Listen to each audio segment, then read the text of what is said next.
We will now see the last comedian before the break. So the last one you have to see sober, right? They can start drinking.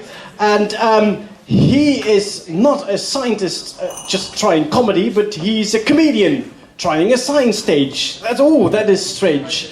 And the fun thing is, he only found out that tonight was in English 2 hours ago.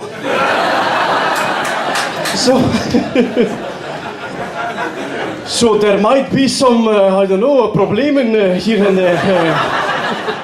We'll see, but I'm sure he will manage because his English is excellent. Please welcome Gorik!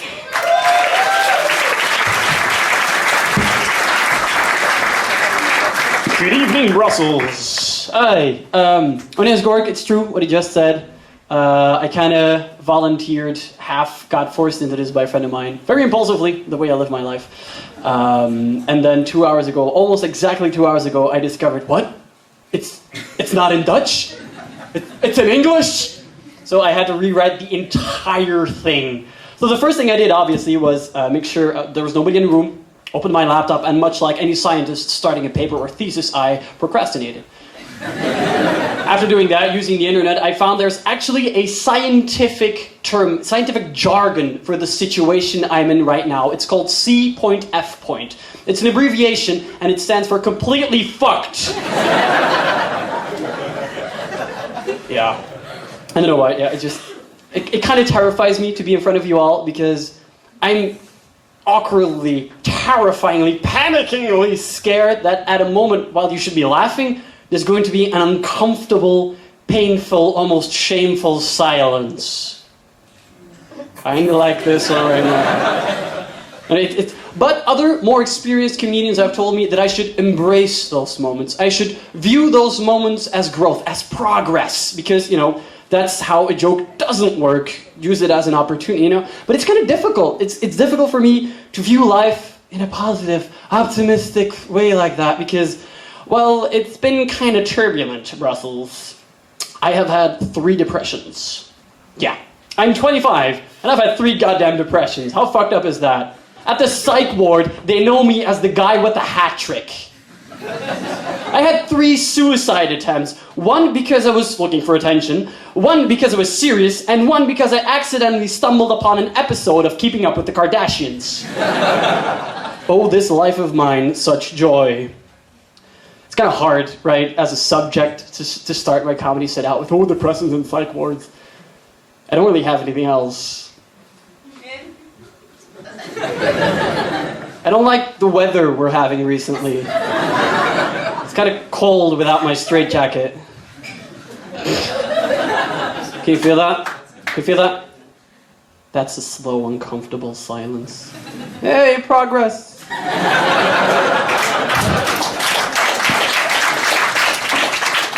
I live with my girlfriend, Yasmin, her name is. She's pretty fun, but my main problem with her, my problem with me, mainly. I don't have any problems with her. She's here tonight. I have a sort of like panicky, it's something weird and psychological. Like, I cramp up and I go to like full-blown panic, DEFCON 4 mode as soon as I feel there's a fight coming on. And there's like this calm before the storm moment. Like, for example, I work part-time, I'm a barista, and she works full-time in an office, she's in PR. And I had a day off, she was leaving for work, and she asked me, Gorik, I love you, would you be willing to do the dishes today? You've got the day off, you've got time. And Brussels, I said yes, but we both know what I meant was Netflix, video games, and masturbation. Not necessarily in that order, sometimes in that combination. I play hot video games. So yeah, obviously when she came back, she was furious. She walked past the living room where I was being a couch potato sprouting green parts, goes around the corner, stops, like she marches and stops dead in her tracks, and she's seeing the dishes not being done laying there. And she turns around, and her gaze, ladies and gentlemen, fucking hell, it was like looking into the Tower of Sauron.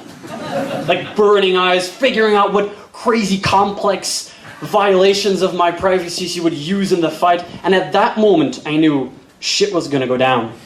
And out of pure panic and fear, My anus sucked itself vacuum with such tremendous speed, I was amazed it didn't whistle.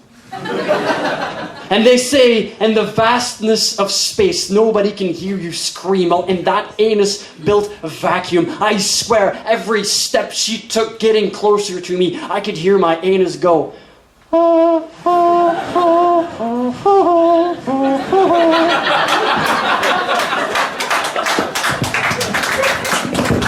gonna finish with one thing. Is anybody in this room present and have they read 50 Shades of Grey? One woman giggling nervously out of recognition, I assume. So, I brought a copy, actually, of 50 Shades of Grey. I'm just gonna grab it. But what I also brought is Jeroen Meus, which is kind of like our response to Jamie Oliver, and his cookbook, Dagelijkse Kost it's called. And what I have created, and very, very quickly and nervously translated to English, is my rendition of what I believe to be the perfect marriage between what 50 Shades of Grey lacks and what a cookbook adds. I also do acting, I do stage acting, so I'm gonna stop doing comedy, I'm gonna crawl into my podium persona, per se, okay?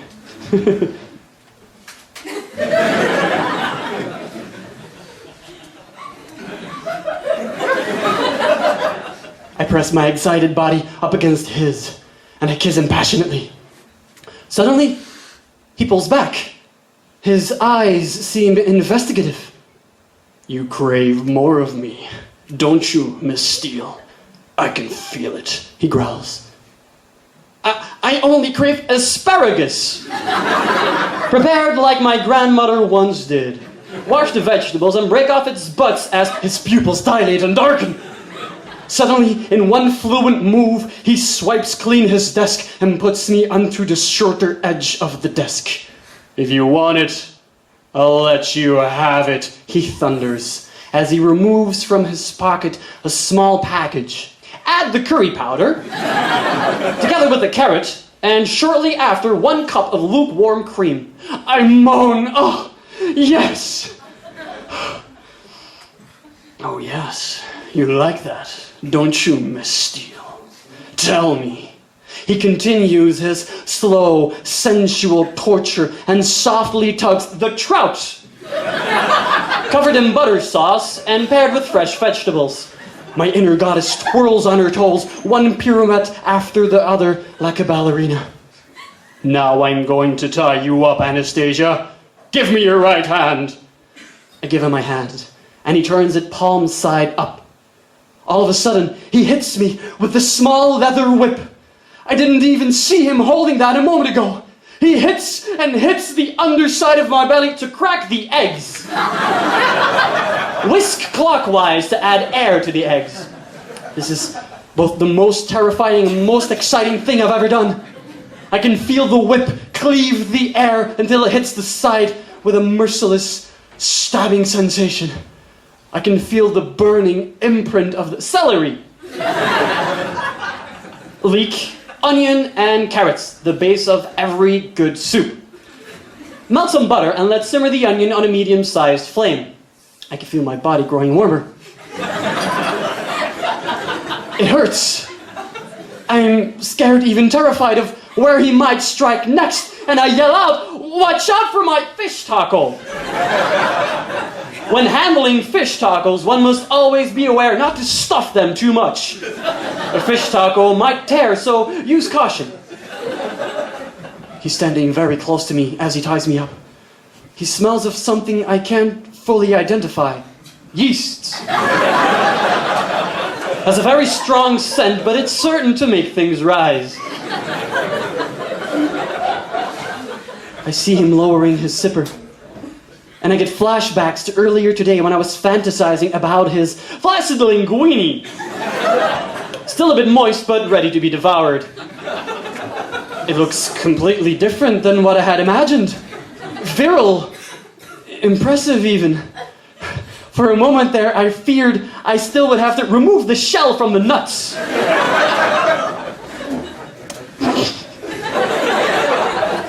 Get them out of the sack and remember not to nibble those walnuts before you remove the shell. until he suddenly dips the tip of his cucumber against my wet lettuce and continues through my mixed salad towards my homemade donut hole. Look at yourself, Anastasia. You've become so wet. Look at yourself, how wet you've become. It's at this point you might want to look up and activate your suction device. Holy shit. The bottom and the middle of my panties feel like an oasis of pure oyster juice with lemon for added flavor. He pushes his divine man rod into my mouth.